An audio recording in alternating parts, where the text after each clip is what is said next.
Global solutions में आप सभी का स्वागत है। आज हम कक्षा 11वीं के इतिहास विषय के अध्याय लेखन कला और शहरी जीवन का अध्ययन करेंगे।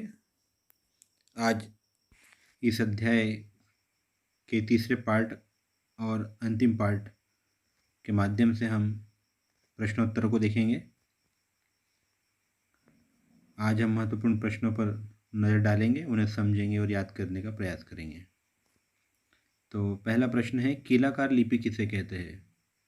इसका उत्तर हम लिखेंगे कि मेसोपोटामिया की लिपि कीलाकार थी। कीलाकार लिपि मेसोपोटामिया की सभ्यता की महत्वपूर्ण उपलब्धि थी। यहाँ की लिपि चित्र प्रधान थी, जिसमें 300 संकेत थे। ये लोग धातु की कठोर कलमों से मिट्टी की पट्टिकाओं पर लिखते थे। बाद में इन पट्टियों को आग में पका लेते थे। खुदाई में इस प्रकार की पट्टियाँ हजारों की संख्या में मिली है। तो विद्यार्थियों, ये कीलाकार लिपि जो है मेसोपोटामिया सभ्यता की एक लिपि थी, जिसमें चित्र हुआ करते थे। इसमें 300 संकेत है, मतलब 300 प्रकार के छोटे बड़े कुछ चित्र होते थे। ये धातु की कठोर कलमों से मिट्टी की पट्टियों पर लिखते थे। बाद में इनको आग में पका लेते थे और इस प्रकार की कई पट्टियाँ या हजारों की संख्या में खुदाई में मिली है। दूसरा प्रश्न है, मेसोपोटामिया के नगरों का संक्षिप्त परिचय दीजिए। इसका उत्तर इस प्रकार लिखेंगे हम कि मेसोपोटामिया में अनेक नगर थे, जिनमें ऊर नगर का महत्वपूर्ण स्थान था। इस नगर के 3 भाग थे। मतलब हम सबसे पहले लिखेंगे कि मेसोपोटामिया में बहुत सारे नगर थे, जिसमें एक नगर का नाम है ऊर। ये महत्वपूर्ण नगर था, महत्वपूर्ण स्थान था इस सभ्यता का। इस नगर के 3 भाग थे। एक भाग में मंदिर बने होते थे, जो कि सबसे पवित्र क्षेत्र कहलाता था। ये एक पहाड़ी के टीले पर बना हुआ था। इसके अलावा यहाँ पर बहुत से छोटे मोटे मंदिर भी थे। टीले पर जो मंदिर बना हुआ था, उसके चारों ओर दीवार बनी हुई थी। मतलब ये जो दीवार हुआ करती होगी, ये उसकी सुरक्षा के लिए बनाई गई दीवार होगी। इस दीवार के अंदर साधारण जनता के भी अनेक मकान बने हुए थे और दीवार के बाहर लोगों के मकान बने हुए थे। यहाँ के प्रत्येक नगर में मंदिर हुआ करते थे और मंदिर का जो देवता होता था, उसे लोग नगर का रक्षक भी मानते थे। बहुत ही आसान उत्तर है विद्यार्थियों। शांतिपूर्वक इसे फिर से सुने और इसके उत्तर को लिखें। अगला प्रश्न है, जिगुरत क्या है? संक्षिप्त टिप्पणी करिए। ये सबसे महत्वपूर्ण प्रश्न है इस अध्याय का। इसका उत्तर हम लिखेंगे कि मेसोपोटामिया की सभ्यता के अंतर्गत नगर के संरक्षक देवता हेतु नगर के पवित्र क्षेत्र में एक मंदिर का निर्माण कराया जाता था, जिसे जिगुरत कहा जाता था। फिर से समझे, इस सभ्यता में नगर के संरक्षक देवता, मतलब जो नगर की रक्षा करता हो, उसके लिए नगर के पवित्र क्षेत्र में एक मंदिर बना लिया जाता था, जिसको जिगुरत कहा जाता था। ये मंदिर किसी पहाड़ी या ईंटों के बने ऊंचे चबूतरे पर बनाया जाता था। मंदिर के साथ साथ है ना, बहुत सारे दूसरे भवनों का भी निर्माण होता था, जो भंडार गृह या कार्यालय, मतलब जहाँ भंडार गृह मतलब जहाँ सामान रखा जाता हो, या कार्यालय ऑफिस जैसे अन्य कामों के लिए भी बने होते थे। ये भवन कई मंजिलों के होते थे। इन भवनों की जो सबसे ऊंची मंजिल पर होती थी, वहाँ पर देवता का निवास माना जाता था। वहाँ बैठकर ज्योतिषियों द्वारा ग्रहों और नक्षत्रों का अध्ययन किया जाता था। तो इस उत्तर को भी ध्यान से फिर से सुने और उत्तर को समझे। बहुत ही आसान उत्तर है ये भी, और यह प्रश्न बहुत महत्वपूर्ण भी है। अब हम अगला प्रश्न देखेंगे। अगला प्रश्न है, मेसोपोटामिया की लेखन कला के विकास को समझाइए। यह प्रश्न पिछले साल भी परीक्षा में आया था। ध्यानपूर्वक इसे सुने और समझे किस तरीके से लिखना है, इस बात पर भी ध्यान दें। प्रश्न फिर से रिपीट करेंगे कि मेसोपोटामिया की लेखन कला के विकास को समझाइए। तो इसके उत्तर को आप ध्यानपूर्वक सुने कि मेसोपोटामिया में लेखन प्रणाली का प्रचलन 2000 ईसा पूर्व के बाद हुआ। यहाँ की भाषा और लिपि में, यहाँ की जो भाषा होती थी और जो लिपि होती थी, लिखा पढ़ी होने वाली होती थी। मेसोपोटामिया में जो पट्टिकाएँ पाई गई है, वो लगभग 3200 ईसा पूर्व की है। इसमें चित्र जैसे चिन्ह और संख्याएं दी गई है। वह बेलों, मछलियों और रोटियों आदि की लगभग 5,000 सूचियाँ मिली है। लेखन कार्य तभी शुरू हुआ जब समाज को अपने लेन देन का स्थायी हिसाब रखने की जरूरत पड़ी, क्योंकि शहरी जीवन में लेन देन अलग अलग समय पर होते थे। मेसोपोटामिया के लोग मिट्टी की पट्टिकाओं पर लिखा करते थे। गीली पट्टिकाओं पर लिखकर उनको पका लेते थे। स्वाभाविक बात है, आग में पकाया जाता होगा। और उनकी जो लिपि थी वो कीलाकार लिपि होती थी और भाषा सुमेरियन थी। तो फिर से इसे समझे कि मेसोपोटामिया में लेखन प्रणाली का प्रचलन 2000 ईसा पूर्व के बाद हुआ। यहाँ की भाषा तथा लिपि लिखने पढ़ने वाली होती थी। मेसोपोटामिया में जो पट्टिकाएँ पाई गई है वे लगभग 3200 ईसा पूर्व की है। इसमें चित्र और चिन्ह और संख्याएँ दी है। यहाँ बेलों, मछलियों और रोटियों आदि की लगभग 5,000 सूचियाँ मिली है।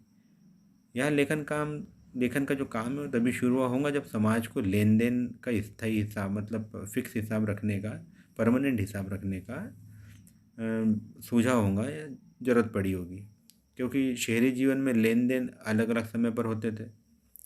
मेसोपोटामिया के लोग मिट्टी की पट्टिकाओं पर लिखते थे। गीली पट्टिकाओं को पका लिया जाता था और उनकी लिपि जो थी वो कीलाकार थी और भाषा सुमेरियन थी।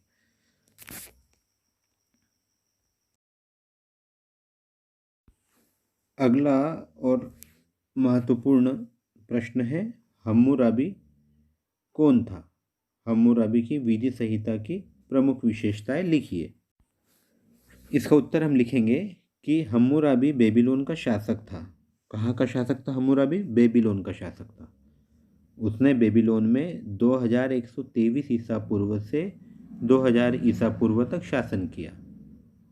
कब तक शासन किया? 2123 ईसा पूर्व से 2080 ईसा पूर्व तक शासन किया। उसने कानूनों का संग्रह किया जो विधि संहिता के नाम से जानी जाती है। तो विद्यार्थी ध्यान दें, हम्मुराबी की विधि संहिता बार बार आएगा आपको इस अध्याय में, तो फिर से सुने।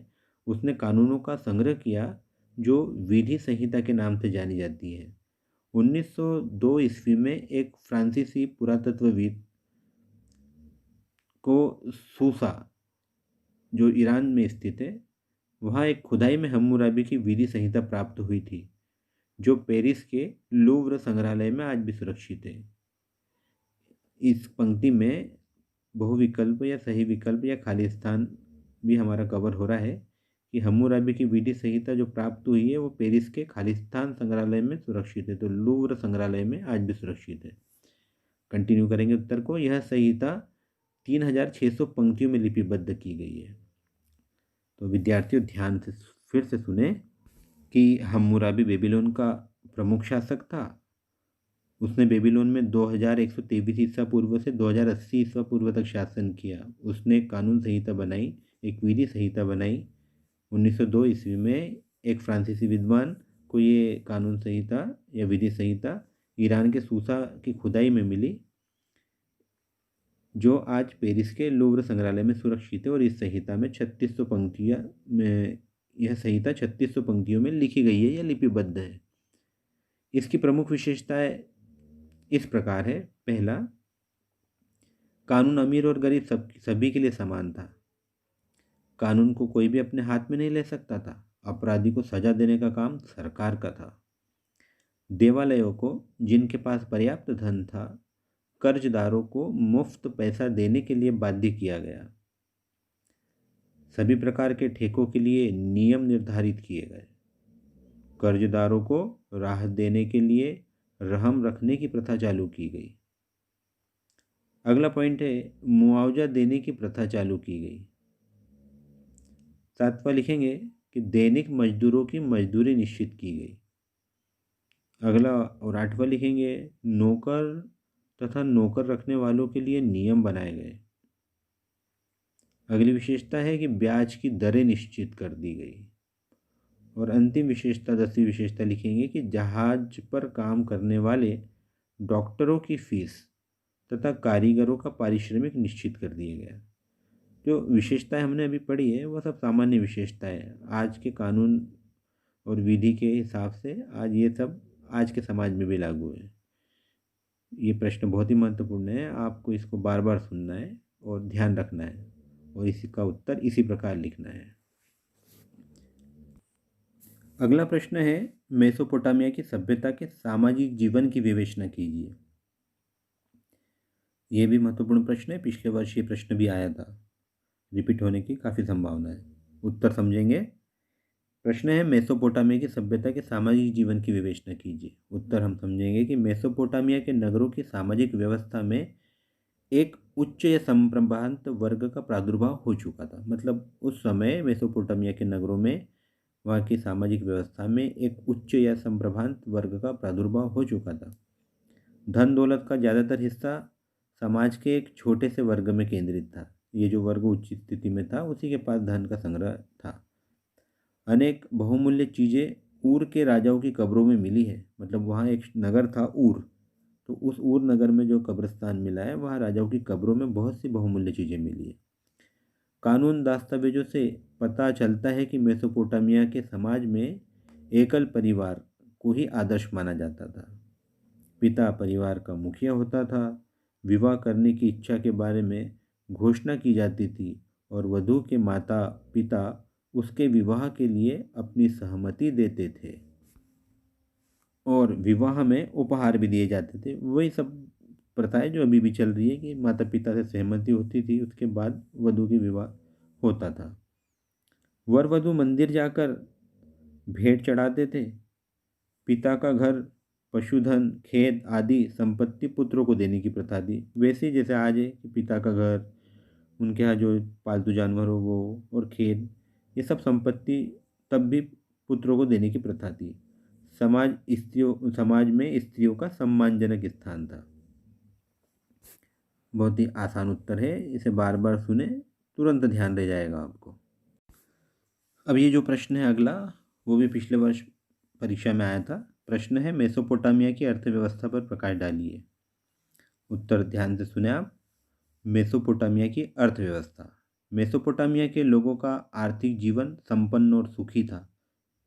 मेसोपोटामिया की जो भूमि थी वो उपजाऊ थी, जिसके कारण यहाँ के लोगों का मुख्य व्यवसाय कृषि था। यहाँ की मुख्य फसलें थी गेहूँ, जौ, मक्का। यहाँ के लोगों का दूसरा प्रमुख व्यवसाय था पशुपालना। इनके पालतू पशु में गाय, बैल, भेड़, बकरी आदि प्रमुख थे। उद्योग धंधे भी उन्नत दशा में थे। इनका कपड़ा बुनना मुख्य उद्योग था। सोने, चांदी, तांबे, कांसा, शीशा, इन सब धातु की बहुत सी वस्तु यहाँ के लोग बनाते थे। यहाँ के लोग चाक की सहायता से, मतलब पहिए की सहायता से सुंदर बर्तन भी बनाते थे। यहाँ के लोग विदेशों में भी व्यापार करते थे। यहाँ के लोग विदेशों से सोना, चांदी, तांबा और कीमती लकड़ी मंगाते थे और अनाज, आभूषण मतलब गहने, और वस्त्र मतलब कपड़े आदि विदेशों को भेजते थे। बहुत ही आसान उत्तर है। मतलब यहाँ के लोगों का आर्थिक जीवन संपन्न था, कृषि मुख्य और दूसरा मुख्य व्यवसाय पशुपालन था। यहाँ गाय, बैल, भेड़, बकरी पाले पाले जाते थे। उद्योग धंधे उन्नत दशा में थे। कपड़ा बुनना मुख्य व्यवसाय था। सोने, चांदी, तांबे, शीशे की वस्तु, धातु की वस्तु बनाई जाती थी। चाक की सहायता से, पहिए की सहायता से सुंदर वस्तु बनती थी, सुंदर बर्तन बनते थे। विदेशों को भी ये व्यापार करते थे यहाँ के लोग। सोना, चांदी, तांबा, कीमती लकड़ी विदेशों से मंगाते थे और अनाज, गहने, कपड़े, वस्त्र, ये जो चीज़ें थी विदेशों को भेजते थे। बार बार सुने इस उत्तर को, जल्दी ध्यान रह जाएगा आपको। अब हम अगले प्रश्न को देखते हैं। अब हम दीर्घ उत्तरीय प्रश्नोत्तर पर नज़र डालेंगे और पहला प्रश्न है कि मेसोपोटामिया की सभ्यता तथा संस्कृति की प्रमुख विशेषताएं लिखिए। ये प्रश्न इस प्रकार भी आ सकता है कि मेसोपोटामिया की सभ्यता और संस्कृति की विवेचना कीजिए। इसी प्रश्न के अंतर्गत हम मेसोपोटामिया में कला और विज्ञान के विकास का वर्णन कीजिए प्रश्न को भी समझेंगे और याद करेंगे। तो ये तीनों प्रश्नों का उत्तर हम यहाँ देखेंगे। पहली हेडिंग डालेंगे हम उत्तर में, मेसोपोटामिया के नगर। सभ्यता संस्कृति मुख्य हेडिंग है इस प्रश्न की। उसके अंतर्गत सभ्यता और संस्कृति का अध्ययन करने के लिए हम पहली हेडिंग डालेंगे उत्तर में, मेसोपोटामिया के नगर। तो मेसोपोटामिया में अनेक नगर राज्य थे। उसमें ऊर सबसे महत्वपूर्ण स्थान था। पहले भी हमने देखा कि यह ऊर जो है एक महत्वपूर्ण नगर था। इस नगर के एक भाग में मंदिर बने हुए थे जो पवित्र क्षेत्र कहलाता था। यह एक लकड़ी के टीले पे बना हुआ था। इसके अलावा यहाँ पर छोटे छोटे और भी बहुत सारे मंदिर और अनेक नगर हैं। इन मंदिरों में इन नगरों में जो मंदिरों में जो इन नगरों के मंदिरों में जो देवता होता था उसे लोग नगर का रक्षक भी मानते थे। अगली हेडिंग डालेंगे हम मेसोपोटामिया की शासन व्यवस्था। फिर से सुने ध्यान से।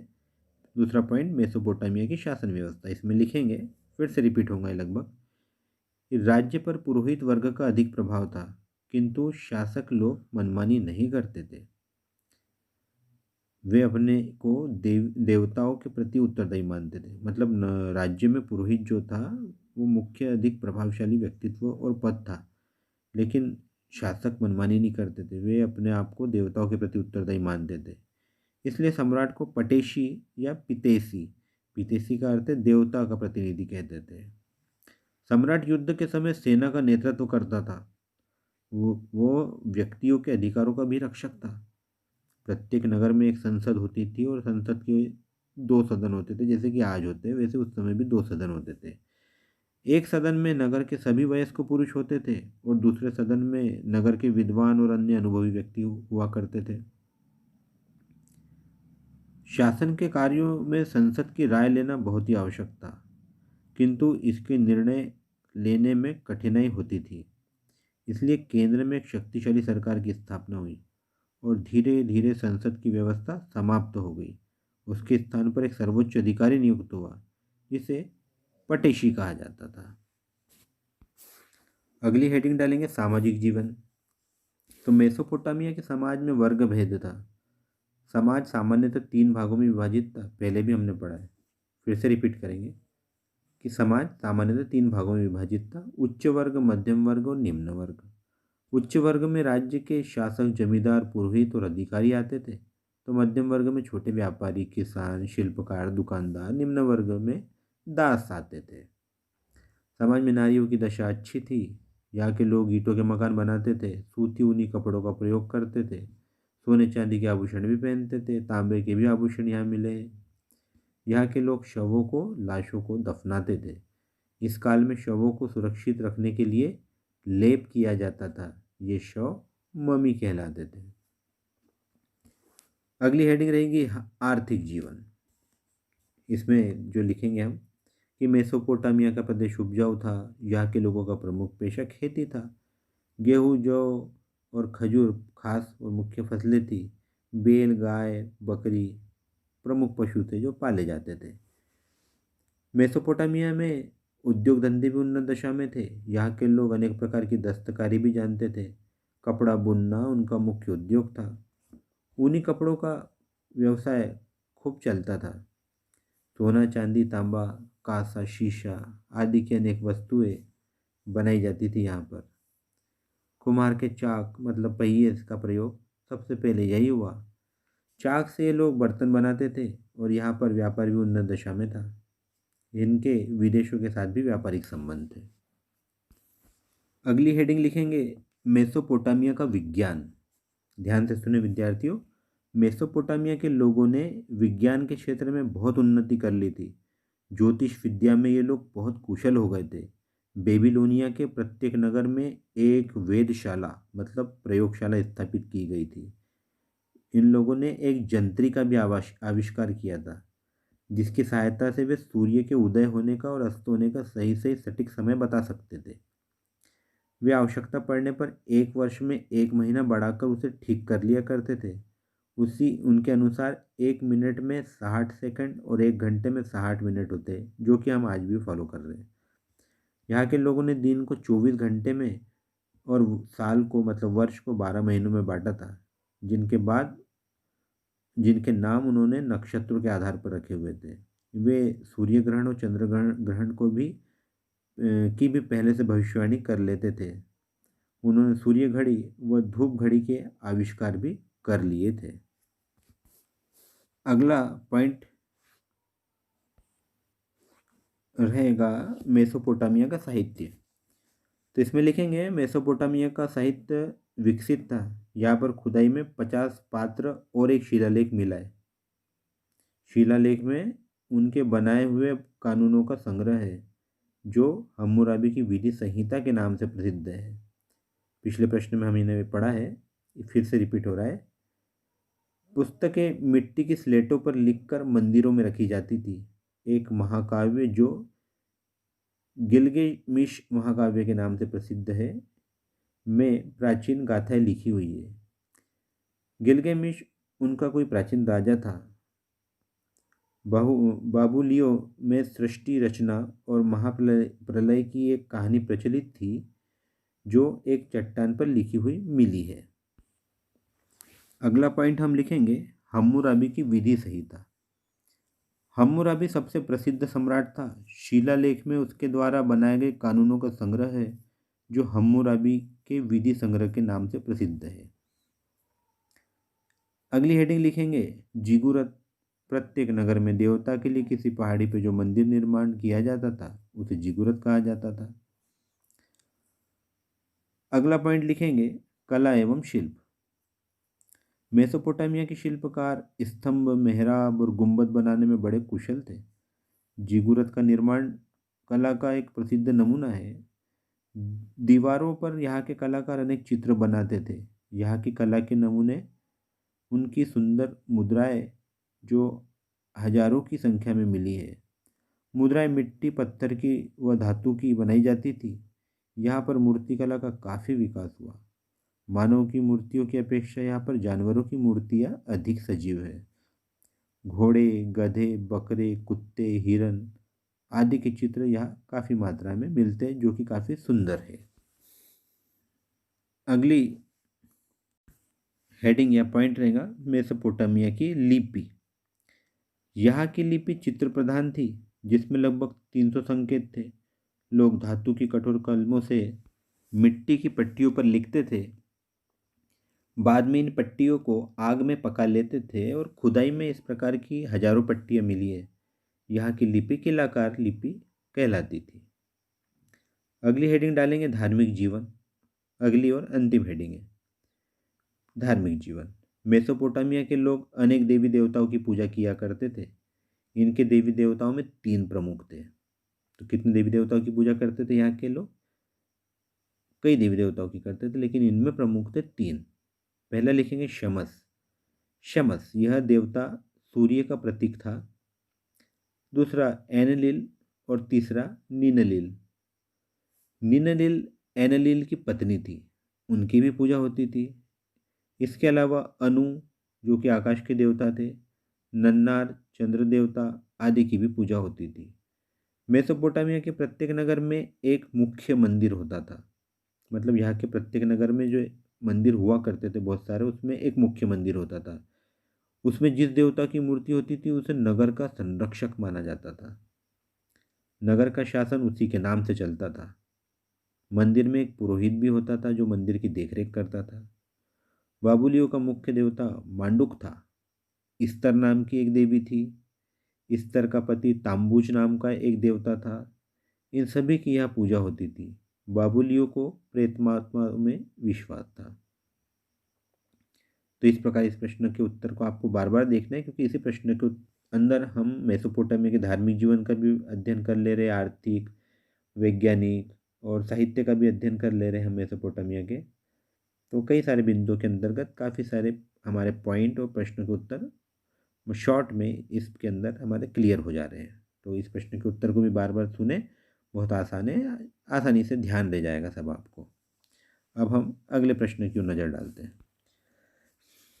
अगला प्रश्न है मेसोपोटामिया संस्कृति में शहरी जीवन के महत्व पर प्रकाश डालिए। पिछले वर्ष ये प्रश्न आया था। ये प्रश्न और एक प्रकार से आया था कि मेसोपोटामिया के शहरों के विकास का वर्णन कीजिए।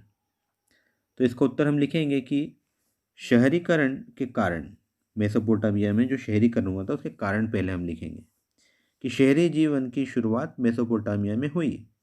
इसका प्रमुख कारण था कि मेसोपोटामिया का जो क्षेत्र था उपजाऊ था, या कृषि भूमि हुआ करती थी। इसके कारण कृषि उन्नत दशा में थी, उपजाऊ क्षेत्र में जनसंख्या का घनत्व बढ़ा और धीरे धीरे शहर बस गए। दूसरा कारण था शहरीकरण का कि जल परिवहन की सुविधा अच्छी होने के कारण यहाँ व्यापार में वृद्धि हुई, तो स्वाभाविक बात है नगरों का निर्माण हुआ, शहरों का विकास हुआ। तीसरा कारण है कि शहरों में श्रम विभाजन से अर्थव्यवस्था का विकास हुआ।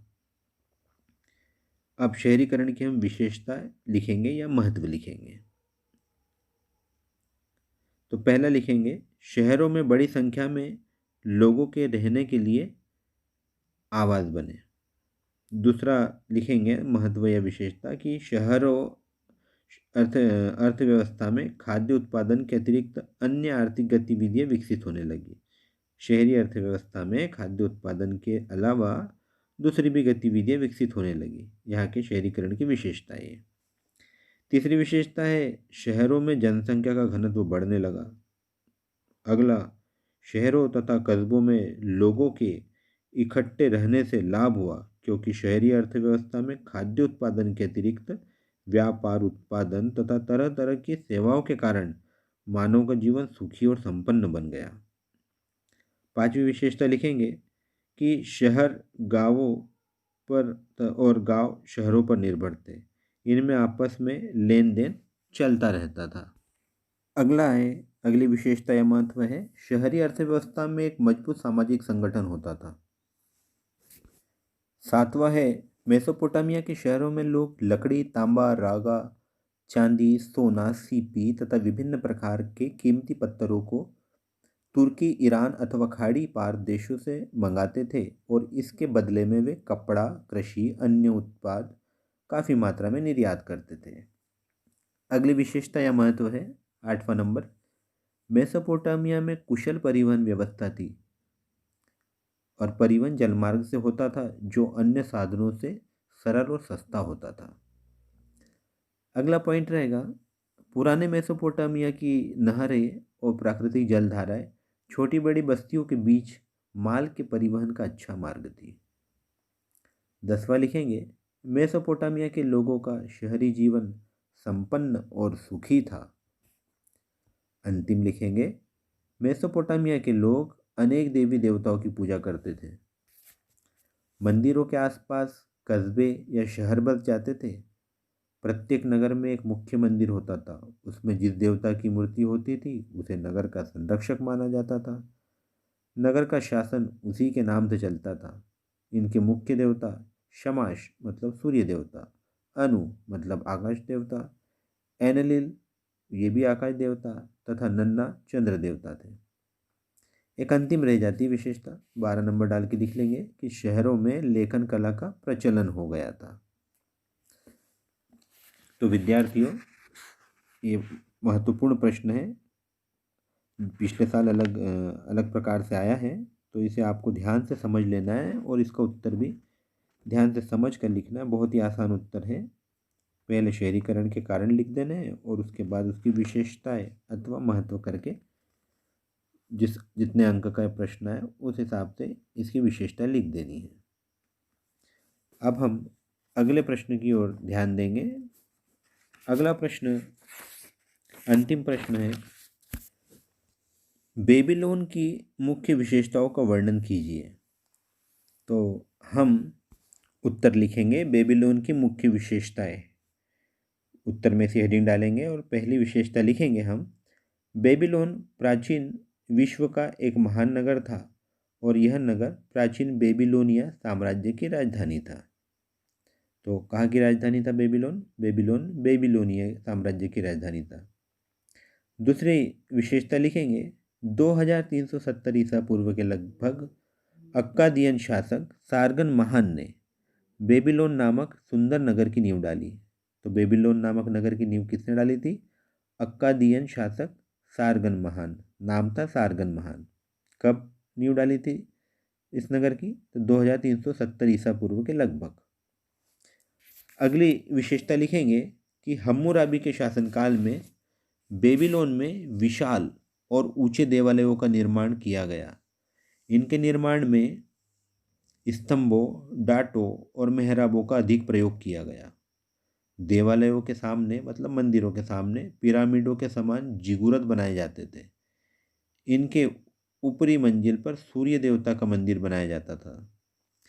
बेबीलोन के एक जिगुरत की ऊंचाई 660 फुट थी। बेबीलोन की जिगुरत उसकी स्थापत्य कला के शानदार नमूने हैं। अगली विशेषता लिखेंगे हम चौथी, हम्मुराबी के शासनकाल में बेबीलोन का समाज 3 वर्गों में विभाजित था। पहला उच्च वर्ग, जिसमें पुरोहित, पुजारी, शासनकर्ता और उसके राज्य कर्मचारी लोग आते थे। दूसरा था मध्यम वर्ग, जिसमें व्यापारी लोग थे। और अंतिम तीसरा था गुलाम वर्ग, जिसमें विशेषकर खेतीहर मजदूर व नौकर आदि आते थे। पांचवी विशेषता लिखेंगे, नेबुचदरेजार ने अपने शासनकाल में बेबीलोन नगर में एक बहुत विशाल और सुंदर महल बनवाया।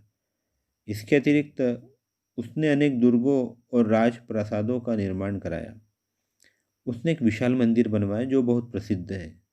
मंदिर के चारों ओर एक नहर भी थी जो मंदिर भवन को ठंडा रखती थी। अगली छठवीं विशेषता है, यहाँ पर झूलने वाले बाग प्राचीन काल की दुनिया की 7 आश्चर्यजनक चीज़ों में से एक है। और अंतिम विशेषता लिखेंगे, नेबूजरदार के शासनकाल में बेबीलोन में कृषि, व्यापार, उद्योग, कला कौशल तथा विज्ञान के क्षेत्र में अभूतपूर्व प्रगति हुई। तो विद्यार्थियों, आपने आज इस पाठ के प्रश्नोत्तर को समझा। लेखन कला और शहरी जीवन अध्याय के सारे प्रश्न इन 3 भागों में कवर हो चुके हैं।